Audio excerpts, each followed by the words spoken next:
कक्षा 12 के सभी विद्यार्थियों का मेरे YouTube चैनल स्टडी 7 पॉइंट पर हार्दिक अभिनंदन।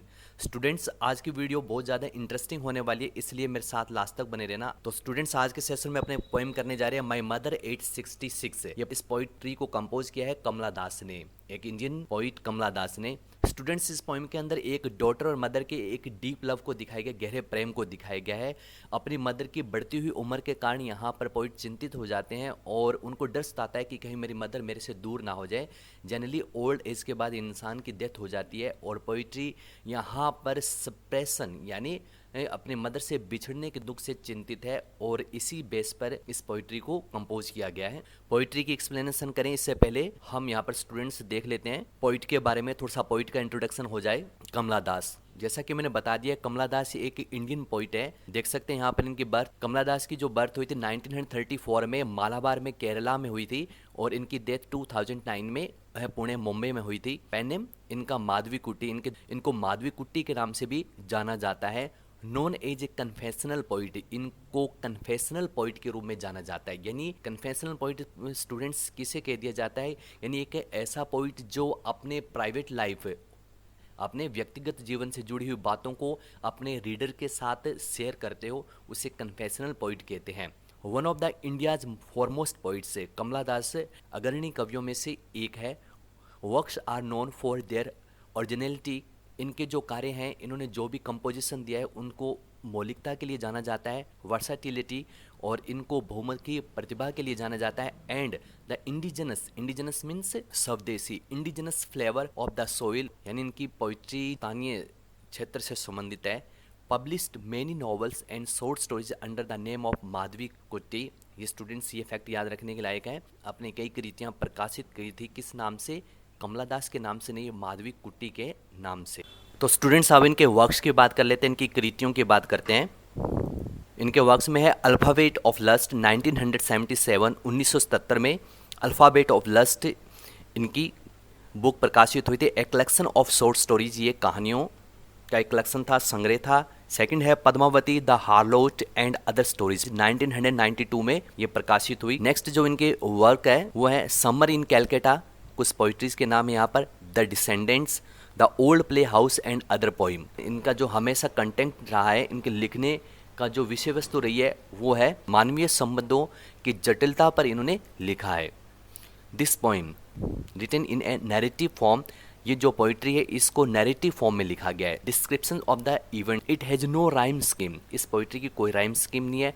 Written as a single sentence है, इस पोइट्री को ऐसे लिखा गया मानो एक सिंगल सेंटेंस लिखा गया। पोइट्री को पंचुएशन किया गया, कैसे? कोमास के द्वारा पंचुएशन किया गया है। और इस पोइट्री के टोन की बात की जाए तो इस पोइट्री की टोन है पेंसिव, इस पोइट्री की जो टोन है वो काफ़ी सोरोफुल है, दुखपूर्ण है। की बात कर लेते हैं स्टूडेंट्स इस पोइट्री के थीम की। The theme of this poem, इस पोइट्री की जो थीम है, इज बेस्ड, ये आधारित है on a bond of deep love, एक गहरे प्रेम पर आधारित है, बिटवीन मदर एंड डॉटर, माता और पुत्री के बीच में। The poet is facing the fear of losing her mother, जो पोइट है वो फेस कर रहे हैं एक डर को, किस डर को? लूजिंग हर मदर, अपनी माता जी को खोने के डर का सामना कर रहे हैं। Her mother is near to death, उनकी माता जी डेथ के नज़दीक है। So the thought of losing loved one, इसलिए अपने किसी प्यारे को खो देने का जो विचार है, एंड सेपरेशन, और किसी अपने प्यारे से जुदा होने का जो विचार है, टॉर्मेंट्स द पोइट, ये पोइट को प्रताड़ित करता है। ये इसकी बेसिकली थीम है। मदर की बात करते हैं, क्योंकि ये जो पोइट्री है स्टूडेंट्स से अपने मदर पर, यानी यहाँ पर पोइट ने मदर पर बेस्ड की है इस पोइट्री को, ये पोइट्री मदर बेस्ड है, इसलिए थोड़ा सा जिक्र कर लेते हैं यहाँ पर पोइट के मदर का। नलपत बालामणि अम्मा वॉज एन इंडियन पोइट, इनकी जो मदर थी वो खुद भी एक पोइट थी। तो आप देख सकते हैं स्टूडेंट्स से कि जो कमला दास है, इनको जो लिखने की जो ये जो प्रतिभा है, लिखने का जो टैलेंट है, इनको अपने मदर से प्राप्त हुआ था, क्योंकि इनकी मदर बालामणि अम्मा खुद भी एक इंडियन पोइट थी, हु रोट इन मलयालम, जो कि मलयालम भाषा में लिखा करते थे। रेसिपिएंट ऑफ मैनी अवार्ड्स, इनकी माताजी को काफ़ी पुरस्कार मिले थे, इनकी माताजी ने कई पुरस्कारों को प्राप्त किया था, अनेक पुरस्कारों को, लाइक पद्म भूषण, सरस्वती सम्मान एंड साहित्य अकेडमी अवार्ड। देख सकते हैं बड़े बड़े पुरस्कार इनकी माताजी को प्राप्त हुए थे।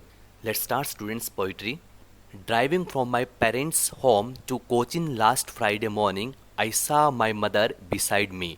होता है क्या स्टूडेंट्स से यहाँ पर देख सकते हैं कि कमला दास जो पोइट है वो अपने पेरेंट्स से मिलने के लिए जाते हैं, और जो वो अपने पेरेंट्स से मिलकर जब वापस आ रहे होते हैं, यानी कोचिन एयरपोर्ट की तरफ जा रहे होते हैं, उस समय वो एक गाड़ी के अंदर है। Driving from my parents home, मेरे पेरेंट्स होम से ड्राइव करते हुए टू कोचिन की तरफ बढ़ते हुए, कोचिन एयरपोर्ट की लास्ट फ्राइडे मॉर्निंग, पिछले शुक्रवार की सुबह को। आई saw my mother beside me, मैंने मेरे माता जी को देखा बिसाइड मी। बिसाइड का मतलब पास में, मेरे पास में देखा।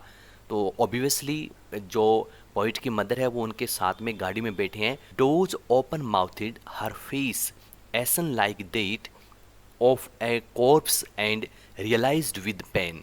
जैसे ही पोइट अपने माताजी को नज़दीक से देखते हैं तो क्या देखते हैं, डोज कि उनके माताजी नींद ले रही है, ऊँग रही है। ओपन माउथेड, अक्सर आपने देखा है कि जब बुजुर्ग लोग सोते हैं तो उनके मुंह खुला रह जाता है, तो पोइट के मदर का भी मुंह खुला था, ओपन माउथ। हर फेस एसन लाइक डेट, जब पोइट ने उनको नज़दीक से देखा, हर फेस उनके माताजी का जो चेहरा था, जो फेस एसन लाइक, वो कैसा था, बहुत ज़्यादा डल था, विदाउट एनर्जी, बिना कोई ऊर्जा के, बहुत ज़्यादा डल था, ग्लूमी था, और वो एक ग्रे कलर का हो गया था। एसन लाइक का मतलब राख जैसा। डेट ऑफ ए कॉर्प्स यहाँ पर, और इसकी तुलना यहाँ पर पोइट करते हैं, सिमली का यूज है यहाँ पर, एक कॉर्प्स से, एक लाश। कॉर्प्स का मतलब होता है लाश है, डेड बॉडी।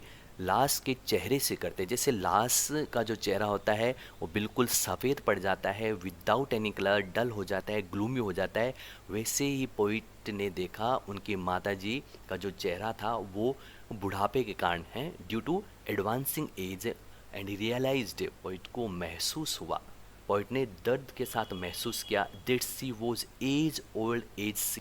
और इस विचार ने पोइट को दुखी कर दिया, क्योंकि उसको लगा कि अब मेरे माताजी बहुत ज़्यादा दिन तक जीने वाले नहीं, क्योंकि बहुत ज़्यादा बूढ़े हो चुके थे। और इस विचार ने पोइट को प्रताड़ किया, और पोइट को डर लगने लगा कहीं उसकी मदर उनसे दूर ना हो जाए, और इस विचार मात्र से पोइट बहुत ज़्यादा डिस्टर्ब हो जाते हैं। But soon put they thought away, अब देखिए बट सून, अब लेकिन जल्दी ही, पुट दे थॉट अवे, उस विचार को दूर करने के लिए, मतलब यहाँ पर पोइट कहना चाहते हैं कि पोइट ने सोचा कि कैसे करके इस नेगेटिव थॉट्स जो पोइट के माइंड में आ रहे थे, नकारात्मक विचार अपने माताजी को खोने के, अपने माताजी से अलग होने के, पोइट ने इस सभी नकारात्मक विचारों को दूर करने के लिए पोइट ने अपना ध्यान बांटने की सोची। तो put the thought away and looked out at young trees sprinting, the merry children spilling out of their homes। तो पोइट ने क्या किया, पोइट ने कार से बाहर देखा अपना ध्यान बांटने के लिए। कई बार हम भी देखिए, कई बार नेगेटिव थॉट्स आते हैं हमारे माइंड में, तो हम फ्री होने के लिए, हम उनसे मुक्ति पाने के लिए हम या तो हम बाहर चले जाते हैं, या हम अपने आप को बातों में इंगेज कर लेते हैं ताकि थोड़ी देर के लिए ध्यान बढ़ जाए और हमारा मूड ठीक हो जाए। तो पोइट ने कुछ ऐसा किया। And looked out at young, car से बाहर देखा, क्या देखा, बाहर देखा, एट यंग ट्रीज स्प्रिंटिंग, पेड़ों की तरफ देखा, ऐसे ट्रीज जो यंग थे, स्प्रिंटिंग का मतलब दौड़ लगाते हुए। आप कई बार आपने देखा है जब अपने एक अंदर की तरफ से देखते हैं, जब हम किसी व्हीकल के अंदर ट्रैवलिंग कर रहे होते हैं तो हमको लगता है जैसे रोड पर जो पोल्स है, जो भी ट्रीज़ है, ऐसे लगता है जैसे वो रनिंग कर रहे हैं, हमारी कार के साथ दौड़ रहे हैं, हमारे साधन के साथ दौड़ रहे हैं। तो ऐसा ही पोइट जैसे बाहर देखते तो उनको लगा। और यहाँ पर पोइट ने शार्प कॉन्ट्रास्ट दिखाया गया है। यहाँ पर देखिए स्टूडेंट्स, यहाँ पर जो इमेजरी है, यहाँ पर जो इमेज यूज़ की है पोइट ने, कौन सी, यंग ट्रीज़ की, ये बिल्कुल अपोजिट है, बिल्कुल कॉन्ट्रास्ट के अंदर है। किससे, उनकी मदर से, यानी उनकी जो मदर की स्टेज है, उनकी मदर एनर्जी लेस है, उनकी मदर रिप्रेजेंट कर रही है डेथ को, नियर टू डेथ है। और जबकि जो ट्री है ये दिखा रहे हैं हैप्पीनेस को, ये दिखा रहे हैं लाइफ को, ये दिखा रहे हैं एनर्जी को। द मेरी children spilling out of their home से, और पोइट देखती है बच्चों को अपने घर से बाहर आते हुए देखती है, बच्चे खेलने के लिए बाहर जा रहे थे। तो यहाँ पर ये दोनों जो इमेज है यंग ट्रीज़ की और मेरी चिल्ड्रन की, मेरी चिल्ड्रन हैं खुशहाल बच्चे, मेरी का मतलब जो खुश हो, हैप्पी हो, तो ये दोनों जो इमेज है ये पोइट की मदर से बिल्कुल ऑपोजिट है। But after the airport security checks standing a few yards away, I looked again at her wan, pale as a late winter's moon and felt that old familiar ache। अब देख सकते हैं students यहाँ पर poet अपने mother के साथ airport पर पहुँच जाते हैं। अब पोइट के जाने का समय हो गया है, उनके सेपरेशन, उनके अलग होने का समय हो गया है, लेकिन पोइट बहुत ज़्यादा अपनी मदर को लेके चिंतित है। अब जैसे पोइट एयरपोर्ट पर पहुंचती है तो अपने सिक्योरिटी चेक किसे कहते हैं, यानी एयरपोर्ट पर एक स्थान बना होता है जहां पर पैसेंजर्स के लगेज को और पैसेंजर्स को चेक किया जाता है। तो सिक्योरिटी चेक से, उस फॉर्मेलिटी से जैसे वो फिनिश होती है, उस फॉर्मेलिटी को जैसे वो पूरा करती है तो स्टैंडिंग ए फ्यू यार्ड्स, तो वहाँ पर उनकी जो माता जी थी वो पोइट से कुछ गज दूरी पर खड़ी थी। फ्यू यार्ड्स का मतलब कुछ गज, स्टैंडिंग का मतलब खड़े होना। I looked again at her, poet ने एक बार फिर अपनी माता जी की तरफ देखा। Wan pale as a late winter's moon, और जैसे ही पोइट अपनी माता जी के चेहरे की तरफ देखती है तो क्या देखती है उनकी माता जी, वेन पेल, उनकी माता जी का चेहरा बिल्कुल सफ़ेद हो गया था, बिल्कुल फेडेड था, विदाउट एनी कलर। उनका चेहरा उन्हें सफ़ेद नज़र आया और वो अपने माता जी के चेहरे की तुलना करती है किससे, विंटर्स मून से करती है। विंटर यानी सर्दी के चंद्रमा से उनकी तुलना करती है। तो स्टूडेंट्स आपने देखा है कि सर्दियों के अंदर जो चंद्रमा होता है यानी जो मून है उसकी पूरी लाइट नहीं पहुंच पाती, क्योंकि मिस्ट के कारण, धुंध कोहरे के कारण वो मून की जो लाइट है वो फुली नहीं आ पाती और वो काफ़ी ग्लूमी नज़र आता है। तो अब ड्यू टू ओल्ड एज है, बुढ़ापे के कारण, बढ़ती उम्र के प्रभाव के कारण उनकी माता जी के चेहरे का जो ग्लो है वो भी विंटर मून की तरह कम हो चुका था। जैसे विंटर मून में एनर्जी लेस नज़र आ रहा है, उसी प्रकार पोइट को अपनी माता जी बिना एनर्जी के नज़र आई, बिना ग्लो के नज़र आई, उनका चेहरा उन्हें काफ़ी फीका दिखाई दिया। तो यहाँ पर स्टूडेंट्स देखिए एज का यूज हुआ है, सिमली पोइटिक डिवाइस का यूज हुआ है, यहाँ पर सिमली अलंकार का काम। And felt that old familiar ache, my childhood's fear, but all I said was see you soon, अम्मा। All I did was smile and smile and smile। अब देखिए जैसे पोइट अपने माता जी के चेहरे की तरफ देखते हैं तो वो अपनी माता जी का चेहरा ग्लूमी नज़र आता है और उसकी वो तुलना करती है इनसे, विंटर मून से तुलना करती है। उस समय पोइट को एक दर्द का एहसास हुआ। And felt that old familiar एक, पोइट को पुराना परिचित दर्द महसूस हुआ। कौन सा दर्द, माई चाइल्डहुड फियर्स, मेरे बचपन का डर। यानी पोइट यहाँ पर भयभीत हो जाती, किस डर से, बचपन के डर से। यहाँ पर बचपन का डर कौन सा, स्टूडेंट्स से ये आपके साथ भी हुआ है, सभी के साथ होता है कि बचपन में हर एक बच्चे को डर होता है अपनी मदर से अलग होने का। उसे डर लगा रहता है कहीं मदर उसकी दूर ना चली जाए। यहाँ पर आप पोइट भी देखिए इस बात से डर रही है कि उसकी मदर उससे दूर ना हो जाए, इसलिए पोइट बचपन के डर से एक बार फिर डर जाती है, एक बार फिर भयभीत हो जाती है। बट ऑल आई सेड वो सी यू सून अम्मा, लेकिन पोइट जैसे तैसे करके यहाँ पर एक पॉजिटिव मूड के साथ अपने माता जी को अपना दुख नहीं दिखाते हुए, हिम्मत करते हुए कहते बट ऑल आई सेड वो सी यू सून अम्मा।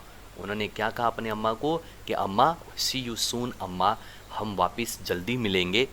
ऑल आई डिड वो स्माइल, और पोइट कहते हैं वो जो मैंने किया वो smile and smile and smile, में मुस्कुराई। देखिए यहाँ पर रिपीटिशन का यूज़ हो रहा है, स्माइल स्माइल वर्ड को रिपीट किया गया है। और पोइट ने यहाँ केवल अपने माता जी को हिम्मत बनाते हुए अपने माता जी के चेहरे पर कहीं वो उदास ना हो जाए, पोइट के उदास होने से, पोइट्स के माइंड में जो नेगेटिव थॉट्स चल रहे थे उन थॉट्स से उनकी मदर कहीं उदास ना हो जाए, तो यहाँ पर पोइट ऑप्टिमिस्ट बनते हुए, आशावादी बनते हुए अपनी माता जी की तरफ मुस्कुराती है, smile and smile and smile. तो इस प्रकार स्टूडेंट्स आप देख सकते हो यहाँ पर हमने कमला दास की पोइट्री माय मदर 866 इस पोइट्री को देखा। तो स्टूडेंट्स ये वीडियो आपने देखी, इस वीडियो को ज़्यादा से ज़्यादा शेयर करें और मेरे चैनल को सब्सक्राइब करें, अपने दोस्तों को भी शेयर करें और उनको भी कहें सब्सक्राइब करें, ताकि सभी को फ़ायदा और इसी प्रकार मैं अच्छी अच्छी वीडियो आपके लिए बनाता रहूँ।